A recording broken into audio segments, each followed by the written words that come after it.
সহযোগী মানবতার ফেরিওয়ালা প্রতিদিনের মতন মানব কল্যাণে আবারও নিয়োজিত।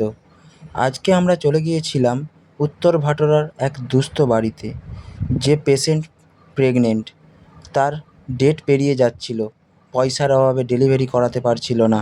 সহযোগী মানবতার ফেরিওয়ালার কাছে একটা ফোন আসে এবং সঙ্গে সঙ্গে এমার্জেন্সিতে আমরা অ্যাম্বুলেন্স নিয়ে পৌঁছে যাই তার কাছে এবং তাকে আমরা সেই মুহূর্তে ওখান থেকে তুলে আরামবাগ সুপার স্পেশালিস্ট হসপিটালে নিয়ে পৌঁছাই এবং রাত্রে ওখানে তাকে অ্যাডমিশন করানোর পর আমরা জানতে পারি ওনার একটি ফুটফুটে কন্যা সন্তান হয়েছে এবং আমরা সহযোগীর পক্ষ থেকে সেই বাচ্চার দীর্ঘায়ু কামনা করি এবং আপনারাও করুন যাতে এই বাচ্চা সুস্থ থাকে।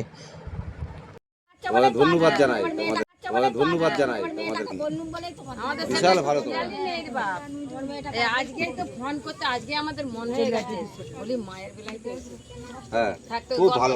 তুই যা, আমরা দেখবো যা, ভালো তোমরা এত ভালো, তোমাদেরকে না প্রচুর অনেক অনেক ধন্যবাদ জানাই। একদম চিন্তা করবি না, টেনশন করবি না। যাই হোক না কেন, দেখো দাদা, তিনি বলেছে তোমার তার তেনার এতে এসছে তো, তেনাকেও ধন্যবাদ, তোমাদেরকেও ধন্যবাদ।